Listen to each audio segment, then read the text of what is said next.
Numarine in Turkey started out building performance planing boats. Subsequently, and rather skillfully, it repositioned itself as a builder of displacement explorer yachts.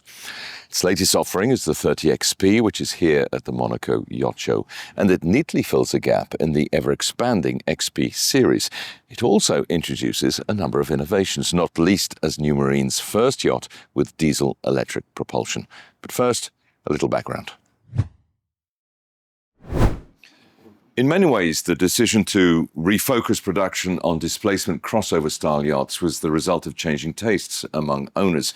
And few know more about that than Ömer Malaz, the founder of Numarine, who grew up on the water boating with his family. And it's his passion that drives the shipyard today. My family had a Turkish Kulet. We sailed that for many, many years. And we started Numarine as performance motor yachts.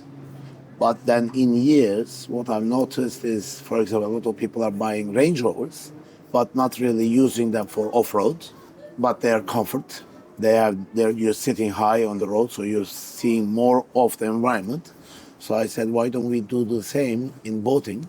Performance doesn't have to be speed. We were very fast in the beginning. Now we slowed that down, and now we are happy to say we find performance in comfort, where we have significant less noise, very little vibration, and more volume for the owners. The 30XP slots in between the composite 26XP and the steel-hulled 32XP, but crucially, it's also built a vacuum-infused GRP and aimed very much at owners who are perhaps looking to step up in size, but are not quite ready for a steel-hulled yacht. The edgy exterior styling by Yalman is a Numarine trademark and lends the yacht a personality all of its own. Surely a plus in a market full of look-alike crossover designs.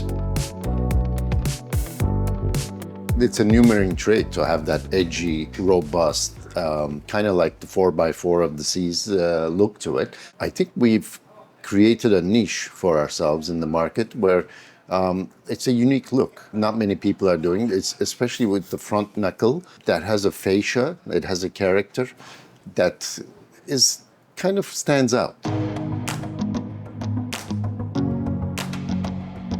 I mentioned the 30XP introduces a number of firsts, and a new feature, for Numarine at least, are the folding bulwarks on both sides, which, in addition to the transom platform, increases this whole semi-open aft area to a full 43 square meters.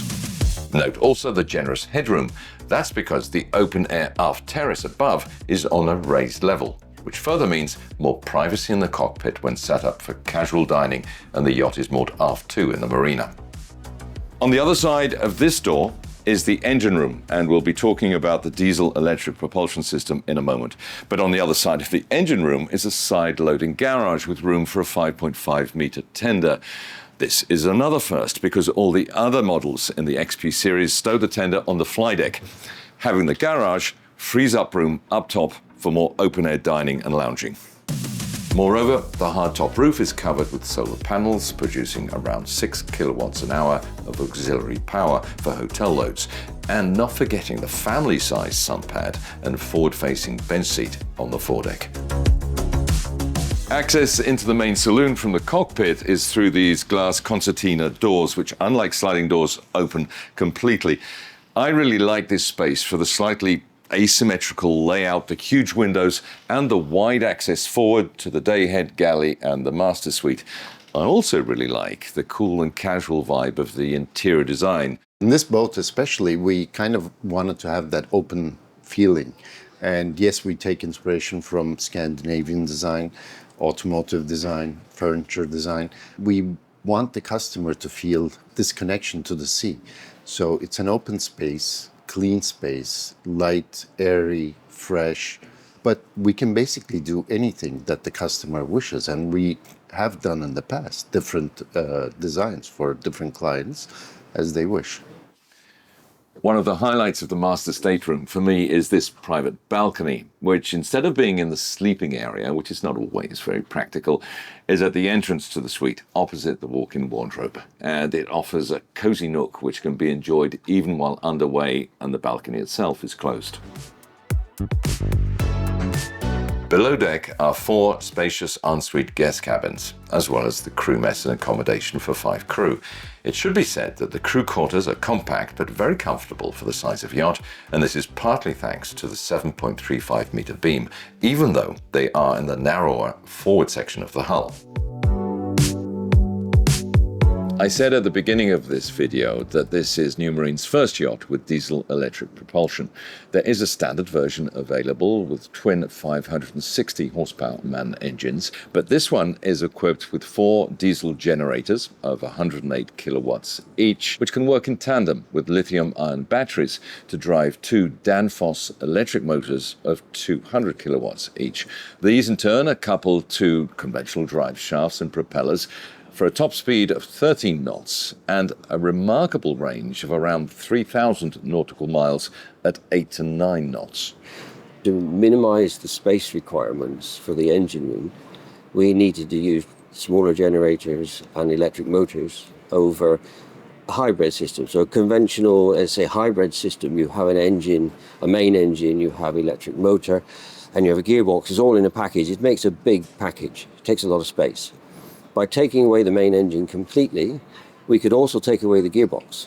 So we've been able to run a slower speed electric motor with generators that are spread around the boat, and you have almost silence. Very, very quiet running, beautiful setup. Yeah, I did mention Numarine's being quieter, but now we are on a diesel electric boat. It's not quieter, it has no noise. So you're basically cruising in this level of comfort, noise, vibration.